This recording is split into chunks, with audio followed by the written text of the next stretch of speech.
Keraton Yogyakarta adalah potret kerajaan yang hidup di tengah rakyat. Disinilah toleransi, tradisi, dan budaya dijaga dengan sepenuh hati.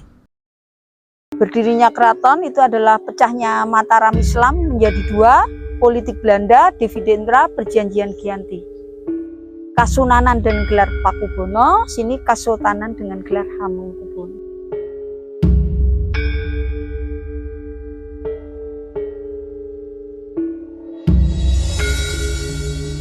Kita ambil dalam waktu setelah Sultan Hamengkubuwono IX, tahta untuk rakyat. Untuk apa ada raja kalau nggak bisa makmurkan masyarakatnya. Tapi kalau Sultan sekarang tahta bercermin di kalbu rakyat. Jadi mengikuti rakyat bagaimana keseimbangannya sebagai beliau Sayyidin Panotogomo itu semuanya dalam bertoleransi agama, budaya itu semuanya harus dilestarikan. Sri Sultan Hamengkubuwono ke-9 mewariskan prinsip tahta untuk rakyat. Sedangkan Hamengkubuwono ke-10 meneruskannya, tahta yang bercermin pada kalbu rakyat, bukan menara gading, tapi ruang pengabdian yang membumi.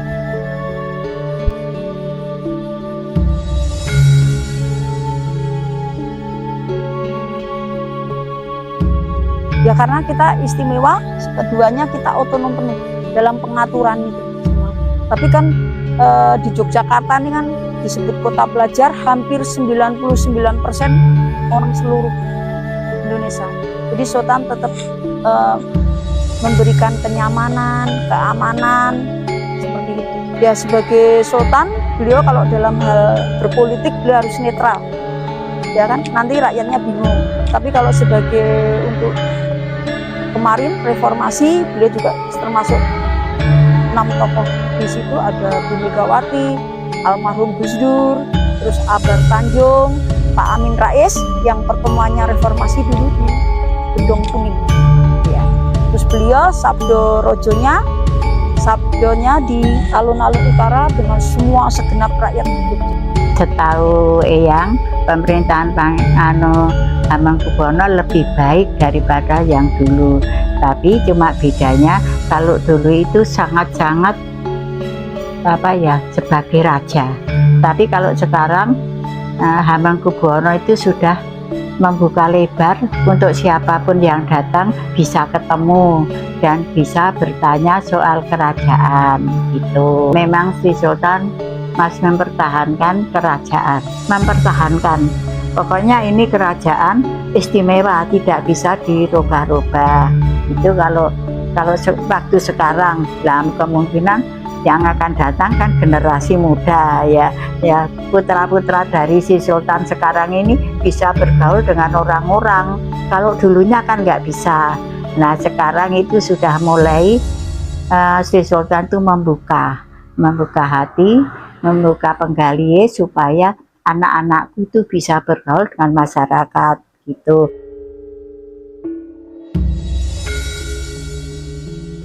Keraton kini lebih terbuka dari sebelumnya. Sultan tidak lagi sekedar simbol, tapi hadir dan membaur bersama rakyat. Kehangatan istana kini terasa sampai ke lorong-lorong kota. Melalui kegiatan budaya, edukasi, dan dialog sosial, keraton menjelma sebagai ruang yang hidup, yang tumbuh bersama denyut masyarakat Jogja. Dalam pusaran politik, Sultan memilih netral. Bukan berarti lepas tangan, tapi menjaga agar tradisi tetap lestari. Sebagai kota pelajar, Jogja adalah wadah bagi generasi penerus. Dengan netralitasnya, Sultan menjaga kerukunan dan membuka ruang bagi semua orang, tanpa sekat, tanpa kepentingan partisan.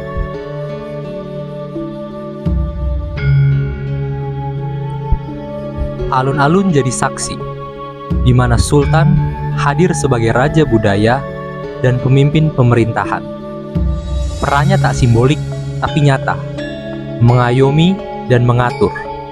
Sebagai gubernur daerah istimewa Yogyakarta, Sultan menjalankan amanah rakyat. Sebagai raja, ia merawat identitas budaya. Dua peran dalam satu jiwa kepemimpinan. kalau untuk peran Pak Sri Sultan sekarang itu sangat dengan pengaruh besar ya, pengaruh besar dalam pemerintahan, baik itu pemerintahan negara maupun dari kesultanannya sendiri. Dan itu juga saya cukup bagus sih.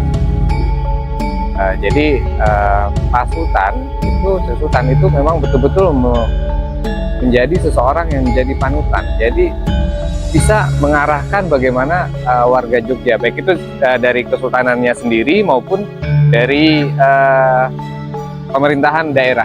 Di Jogja ini kan berbasis kedaerahan, kebudayaan, dan Sri Sultan sendiri itu memang apa ya, jadi bilang cenderungnya ke arah sana, pakai budaya Jawa, Kesawan dan lain-lain.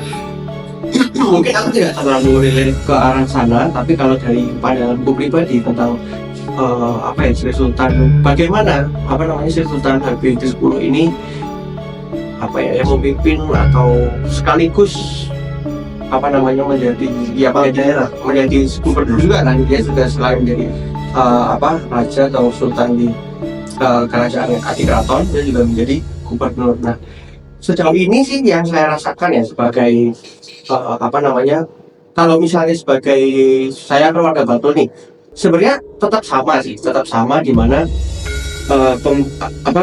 dalam segi pengaturan pemerintah pun tetap sama, pada akhirnya tetap banyak dilakukan ya bupati dan lain-lain. Tapi kalau untuk Sri Sultan sendiri memang yang sangat kental adalah kebudayaannya yang sangat merakyat, dan itu yang memang menurutku dan beberapa hal-hal tertentu, keputusan kebijakan itu tetap berada di ya gimana caranya tetap menjaga budaya itu sendiri sih. Makanya kan Jogja ini cukup bisa dibilang cukup terjaga. Lepas dari akar budaya, ia tahu kekuasaan tak boleh meninggalkan nilai. Setiap langkah diambil dengan kehati-hatian, mempertimbangkan warisan leluhur dan kebutuhan zaman. Itulah mengapa peran Sultan begitu berpengaruh, karena berpijak pada kearifan yang hidup. Semua keputusan itu memang tergantung sama Sultan semua. Jadi apapun yang Sultan udah putuskan itu mau nggak mau masyarakat juga harus mengikuti. Nah, berbeda dengan daerah-daerah yang lain ya. Kalau daerah yang lain kan memang ada masih kayak ID-nya sendiri, sendiri masih ada. Cuman kalau di sini kan memang semuanya terpusat Sultan. Apapun perubahan yang Sultan mau, jadi ya mau masyarakat juga harus ikut.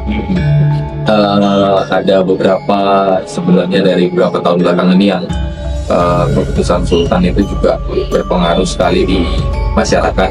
Contoh itu misalnya Malioboro itu dulu kondisinya nggak seperti sekarang gitu. Jadi dulu itu lebih ramai lagi dengan pengusaha yang KM-nya itu. Cuman kalau sekarang kan karena Sultan udah dirapikan, jadi ya kalau mau semuanya itu harus ikut gitu keputusannya Sultan gitu. Nah itu juga termasuk beberapa tempat juga, bahkan ada yang kalau di sini itu istilahnya Sultan Down. Jadi setiap warga atau masyarakat yang tinggal di kawasan Sultan Down itu mau harus mengikuti kalau misalnya Sultan minta tanahnya itu untuk diambil alih lagi. Jujur saya ngerasa kayak sekarang itu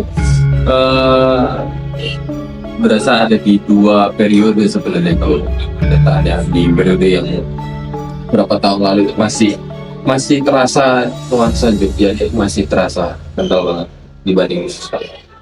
Jadi memang keputusannya Sultan itu sangat berpengaruh sekali. Sultan sendiri adalah kan orang yang paling dihormati di Jogja. Jadi dengan posisi beliau sebagai gubernur itu memberikan dampak yang seperti apa ya? Jadi kebijakan-kebijakan beliau itu sama oleh stakeholder terkait itu langsung bisa dijalankan dengan baik dari pemerintahannya. Kalau dari struktural kerajaan sendiri apalagi itu udah pasti absolut ya, itu kalau menurut saya.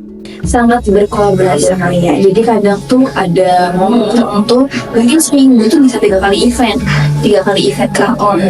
Jadi ada yang mungkin di para kritis, terus nanti mungkin juga ada yang memberikan semacam, aku nggak ngerti itu namanya apa, itu tuh kayak rapi, terus nanti ada pelajaran juga, itu tuh banyak juga pertunjukan yang setiap minggunya tuh selalu ada di Jogja, itu nggak pernah nggak ada. Sultan meracik tradisi dan pemerintahan dalam satu formula. Ia memastikan kebijakan daerah tak hanya fungsional, tapi juga bernilai budaya. Dari tata ruang, festival, hingga pendidikan, semua ditata agar selaras dengan identitas Yogyakarta.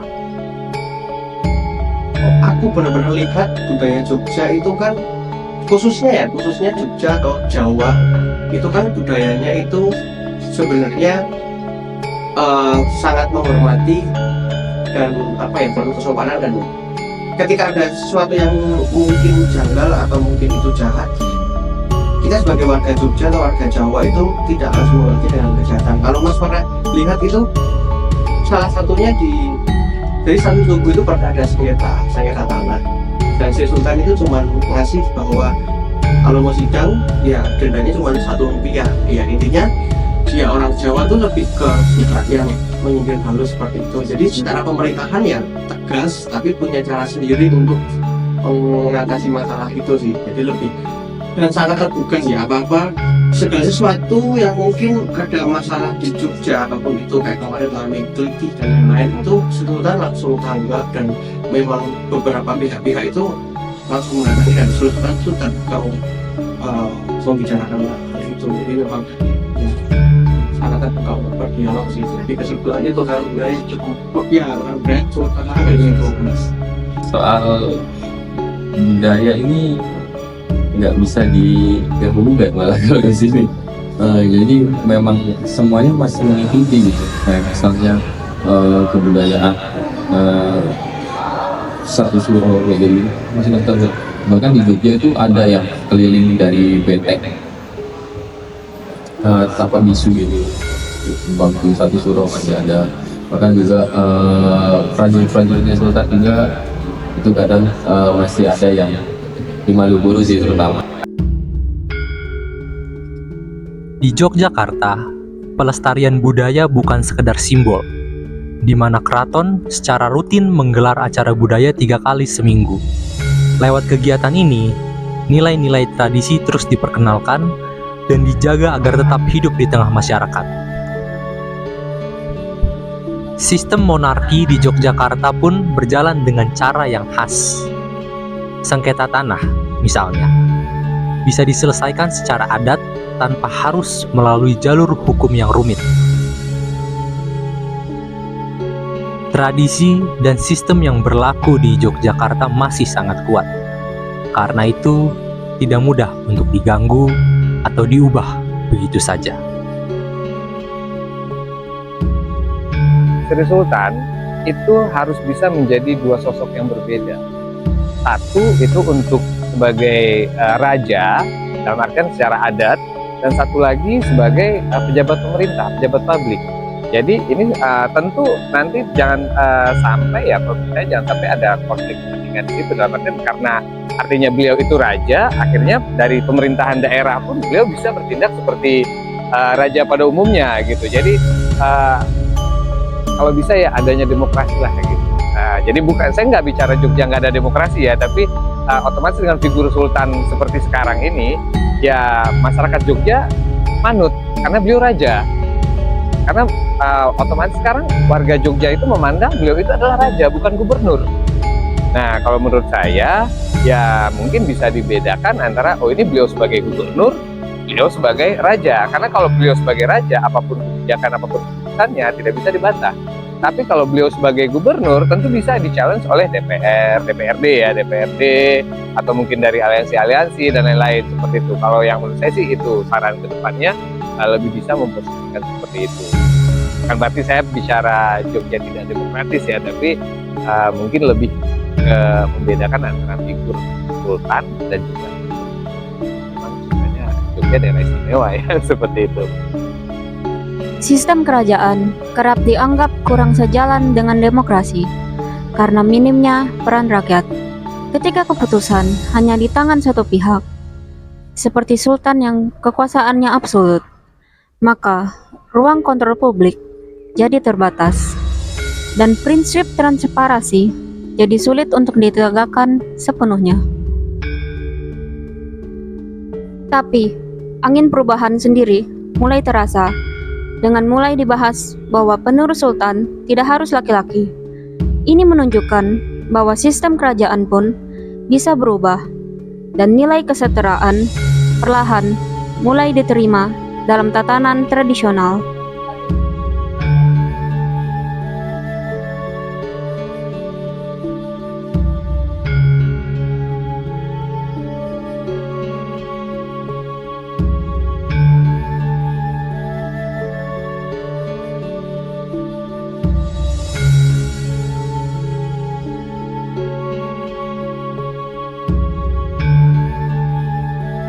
Yogyakarta ini dipimpinnya kepala daerah itu dari Keraton Yogyakarta, which is dia cara pemilihannya dan cara pergantian kekuasaannya itu berbeda.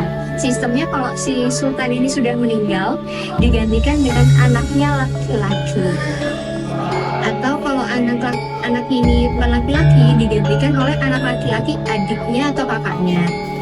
Cuman uniknya si sultan yang ini si sultan ini kan yang sekarang ini Hamengkubuwono yang ke-10 ini dia tuh nggak punya anak laki-laki kan, punyanya anak perempuan, anak pertamanya anak perempuan dan seterusnya anak perempuan. Jadi yang sekarang seperti tuh mereka mau merubah peraturannya dari yang harus laki-laki menjadi boleh perempuan seperti itu, dan memang tidak dipilih oleh rakyat, jadi sistemnya monarki. Menurut saya kalau kaitannya dengan demokrasi modern, ya mungkin agak bertentangan karena ini hanya terjadi di Yogyakarta aja gitu loh, kayak pemilu kayak gini tuh bahkan malah nggak ada pemilunya ya, jadi langsung kepilih aja, raja ini langsung kepilih aja tanpa ada pemilu gitu. Menurut saya mungkin sedikit bertentangan dengan demokrasi modern zaman sekarang, mungkin kayak gitu ya. Kalau elektoral saya kurang tahu, kurang dalam. Jadi kalau kita bisa berkaca dengan kasus-kasus yang terjadi antara di Jakarta dan Jogja, itu memang mahasiswa di Jakarta dan di Jogja ini ada hubungan seperti kita tahu. Itu tidak semasif dan di Jakarta, artinya aspirasi itu masih dapat ditangkap benar-benar dengan aman dan terkendali.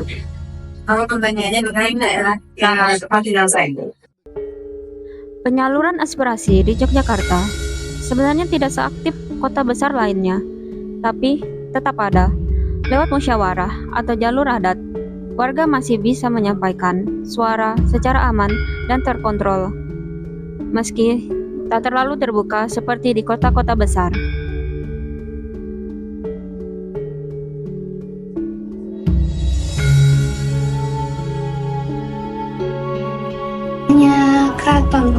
Keraton itu cukup merakyat, cukup mendengarkan aspirasi masyarakat, karena memang mereka ini dekat dengan rakyat dari mereka kehidupan sehari-hari ataupun kehidupan politiknya, itu selalu mendengarkan kata-kata rakyat.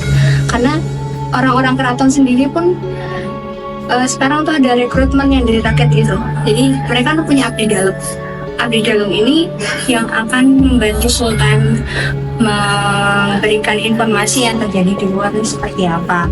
Abdi dalam sekarang pun nggak selalu dari keturunan, tapi udah bisa terbuka asal itu dia mau belajar dan bisa menaati peraturan-peraturan yang sultan ini punya di keraton. Kalau terkait aspirasi politik ya, kayak sultan mendengarkan atau enggak, sekali lagi karena saya tinggalnya di Jogja bagian desa tadi, jadi kayaknya agak kurang terasa lah gitu. Tapi kalau soal aspirasi politik itu biasanya sultan kayaknya cenderung mendengarkan deh, terutama dari kayak pihak akademisi gitu. Jadi misalkan pertama aspirasi ya kita ada di apa ya istilahnya, dari kampus dulu, kampus terus demonya ke titik nol kayak gitu.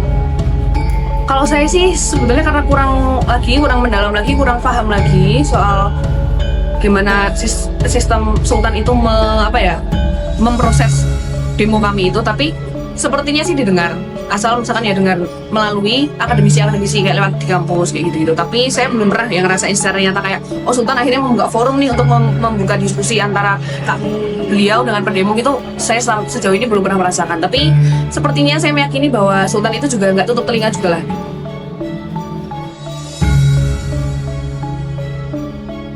Sayangnya, di desa-desa, suara rakyat belum terlalu terlihat. Masih ada ketimpangan dalam penyampaian aspirasi. Pemerintah perlu membuka akses lebih luas agar semua lapisan masyarakat bisa terlibat, dan tidak hanya yang ada di kota. Meski menganut monarki, bukan berarti Yogyakarta tidak bisa berubah. Semua tergantung Sultan. Jika ada kemauan dari dalam istana, perubahan bisa terjadi secara pelan-pelan. Tetap menjaga budaya, tapi menyesuaikan dengan zaman. Entah relevan atau tidak, tapi yang pasti khas. Karena kalau merubah dan segala macam itu tergantung Sultan gitu. Mungkin nggak berubah, mungkin bisa berubah kalau Sultannya ternyata merasa oh iya bagus begini gitu. Tapi mungkin buat sekarang tetap menjadi khas, ciri khas tersendiri. Jauh kita berangkat dari sejarah DJ sendiri. DJ ini nih di tengah hiruk-pikuk saat ini, apalagi kita dapat melihat situasi berpolitikan dan ekonomi itu sebenarnya tidak usah diubah, karena nantinya jika diubah itu akan menimbulkan resistensi dalam masa transisi sistem itu sendiri, karena sistem ini jika dirubah akan ibaratnya mengintervensi sistem-sistem yang lain termasuk ekonomi. Sepertinya kalau itu Kesultanan Yogyakarta kayaknya akan tetap mempertahankan eksistensinya dengan itu sih, juga berubah sistemnya, jadi akan tetap monarki gitu, karena mereka merasa bahwa ini ciri khas Jakarta gitu, dan kayaknya mereka fine aja dengan itu. Kayaknya untuk perubahan saya untuk kedepannya ya dalam jangka waktu dekat kayaknya belum melihat ada perubahan. Kalau dari saya mungkin karena memang Jakarta itu ciri khasnya dari kebudayaan gitu, dan dari sistem pemerintahnya, maka karakteristik ini dapat dipertahankan juga mempertahankan resistensi dari pemerintah. Banyak pihak khawatir jika monarki dihapus, budaya bisa goyah. Sistem kerajaan dianggap mampu menjaga stabilitas yang selama ini jadi kekuatan Yogyakarta. Maka perubahan pun harus dilakukan secara hati-hati.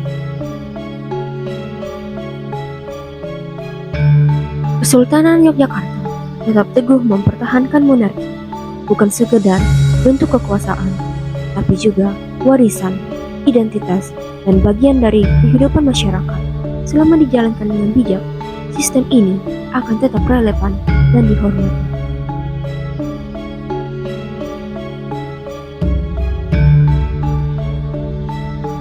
Jaya, domestik. Kenapa mesti Jaya sih? Irwan, Monik, sama Samuel.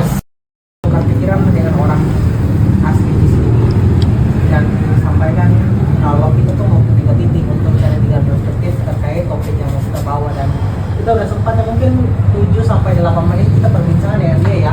Itu bisa jadi salah satu data center. Nah, di dalamnya dia Ini kedua rombongan dari UKI Jakarta. UKI Jakarta. Iya, rombongan dari UKI Jakarta. Itu targetnya kan ya? dan perkembangan zaman ya. Dan sekarang banyak sekali proses-proses demokrasi. Jadi bagaimana dia jadi 9. Tapi boleh nggak untuk banyak punya peran ganda sebagai Jakarta atau ini karena dari Sultan tahun sebelum kali ke-9 kan kita kalian udah lama kira-kira ada Tiap hari ada saja. Nanti kita menjalankan show merah, ada upacara memanggil pusaka dari Tinaka Kabupaten 8 anak cucunya. Permaisuri Sultan 10 juga sama. Potret ya, potret. Sido Mulia, Sido Aceh, sudah luar, sudah melumah, jamunya sudah muncul. Berarti ibu ini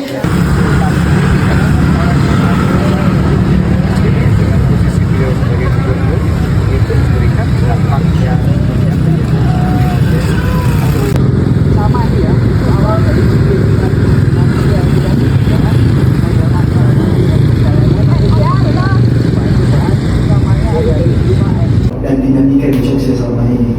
Nah, jadi pertanyaannya itu Mas, bagaimana pandangan dari Mas sendiri melihat peran Sri Sultan, khususnya yang mungkin Mas rasakan ini Sri Sultan Hamengkubuwono ke-10 ya, dalam sistem pemerintahan di Jogja sendiri, Mas?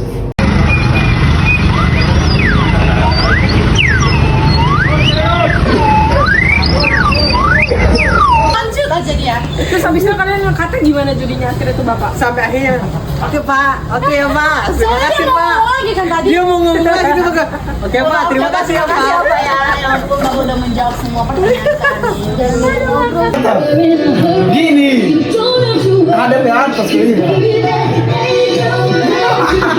Nah, gua kira begini. Enggak, sekali aja, sekali.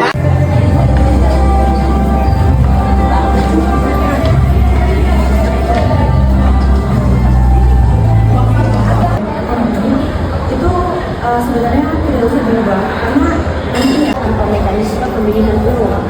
Apakah ini bertentangan dengan prinsip demokrasi elektoral?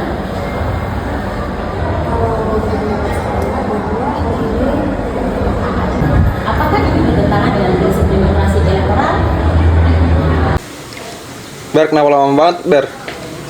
Kadang gue si gendut ini mandi. Nggak keramas, nggak keramas. Sore-sore aja. Oh, oke. Ini Ocep kenapa lama nih, Ocep nih? Karena kelasnya